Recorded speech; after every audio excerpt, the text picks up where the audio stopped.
사소해 보이지만 사실은 아주 중요한 말 중 하나가 바로 인사말입니다. 왜냐고요? 인사가 곧 첫인상이기 때문입니다. 첫 만남이라면 더더욱 인사가 중요하죠. 책에는 이런 에피소드가 등장합니다. 저자가 소설 작법 강좌에 참여했을 때 겪은 일인데, 강좌 첫날 본격적인 수업에 앞서 선생님부터 시작해 돌아가며 자기소개를 하는 시간을 가졌다고 합니다. 다들 나름 정성껏 자기소개를 했다는데요. 40대 중반의 한 남성의 차례가 됐을 때 그분이 자기 이름만 딱 말하고 그냥 자리에 앉더라는 겁니다. 다들 당황했고 선생님은 어색한 미소를 띠면서 더 하실 말씀은 없으세요? 무슨 일을 하시고 왜 소설을 쓰려고 하시는지 라고 물었다고 해요. 그랬는데도 그분께서는 없습니다 라고 말하고 자리에 앉으셨다는 거죠. 그때 저자는 그분을 보고 속으로 이렇게 생각했다고 합니다. 왜 저렇게 삐딱하지? 화가 났나? 참 예의 없는 사람이네. 가까이 하면 안 되겠구나 라고요. 강좌가 이어지면서 그가 생각처럼 나쁜 사람은 아니란 걸 알게 됐지만 그래도 첫인상은 쉽게 변하지 않았다고 합니다. 결국 그는 누구와도 가까워지질 못했고 첫인상은 그대로 그의 인품이 돼 종종 입방아에 오르내리곤 했다네요. 그분이 왜 그랬는지 알 수 없지만 분명한 건 그런 식의 인사는 어른의 인사말은 아니라는 거죠. 자기소개를 할 때는 그 상황에 맞는 필요한 정보를 간결하고 정확하게 전달하는 게 중요합니다. 특히 듣는 사람은 나에게 무엇이 궁금할지에 대한 내용을 알려주는 게 포인트일 텐데요. 독서 모임에 나갔다고 가정해 볼게요. 반갑습니다. 김미향이라고 합니다. 직장인입니다. 책 읽기를 좋아는 하는데 이런 모임에 참여하면 더 깊이 있고 꾸준하게 책을 읽을 수 있을 것 같아서 신청했습니다. 여러 좋은 분들을 만나 뵙게 돼서 기대가 큽니다. 열심히 참여하겠습니다. 감사합니다. 이렇게 적당히 구성원들을 추워 올리는 듯한 말을 곁들여 마무리하면 좋습니다. 그런데 이런 사적 모임이 아니라 업무상 관계에서 나를 소개하는 경우라면 또 좀 달라지겠죠. 이럴 때는 업무상 필요한 정보만 아주 간단하게 전달하시는 게 좋습니다. 사적인 교류나 친분을 쌓는 게 목적이 아니라면 굳이 개인으로서의 나를 구구절절 소개할 필요는 없어요. 소속, 이름, 직함, 그리고 담당 업무 정도로 아주 간략하게 소개하시면 됩니다.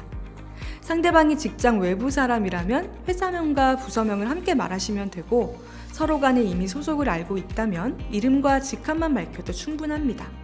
장례식장 예절은 은근히 까다로운데요. 장례식장에서는 절대 안녕하세요 라고 인사하지 말아야 합니다. 소중한 사람을 떠나보낸 일이 안녕한 상황은 아니니까요.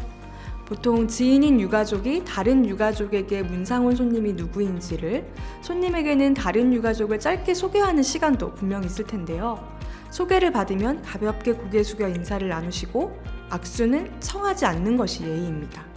고인의 사망 경위를 꼬치꼬치 깨묻는 건 예의에 어긋나니 삼가주시고요. 가급적 말을 아끼고 기운 내십시오 정도로 마무리하시면 됩니다. 좋은 일을 축하할 때도 적절한 인사가 중요합니다. 결혼식장에는 주인공인 신랑 신부 외에도 그들의 부모님과 친척 등 많은 우더룬이 참석합니다. 예의 있는 말과 행동이 중요한 자리라는 뜻이죠. 결혼식장에서는 인사의 순서가 있습니다. 지인인 신랑 신부보다 그들의 부모님과 가족에게 인사드리는 게 먼저인데요. 부모님이 나를 모른다면 관계를 덧붙여 인사하게 됩니다. 안녕하세요. 주영씨 직장 동료 김미향이라고 합니다. 아드님 결혼 축하드립니다. 정도면 무난해요. 이렇게 인사를 드리고 나서 이어 신랑 신부에게 진심 어린 축하를 전하면 됩니다. 저자는 어른의 대화에선 때로 그런 척이 필요하다고 말합니다. 모든 인사말이 실제로 반가워서 건네는 것이 아니듯 대화에 관심이 없어도 있는 척, 상대방에게 호감이 가지 않아도 가는 척 하는 기술이 필요하다는 건데요. 이럴 때 필요한 게 대화를 풍성하게 만들고 관계를 깊어지게 하는 질문인데요. 예를 들어 잘 지내셨어요? 보다는 그동안 어떻게 지내셨어요? 여름에 많이 더웠는데 휴가는 다녀오셨나요? 라고 묻거나 단순히 음악 좋아하세요? 라고 묻기보다는 어떤 음악을 좋아하세요? 좋아하는 뮤지션은요? 라고 물어서 최대한 단답형 대답이 나오지 않도록 구체적인 질문을 하는 게 중요합니다. 단, 사적인 질문은 되도록 금물인데요. 사귀는 사람은 있는지, 대학은 어딜 나왔는지, 부모님은 뭘 하시는지 같은 질문은 무례한 행동이라는 것. 여러분들 다들 아시죠?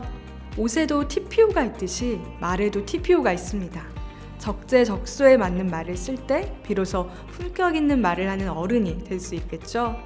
관계를 유연하게 하는 대화의 기술부터 온라인 소통, 상대방 소개나 미팅, 메시지 등 일의 언어에 대해서도 소개하고 있어요.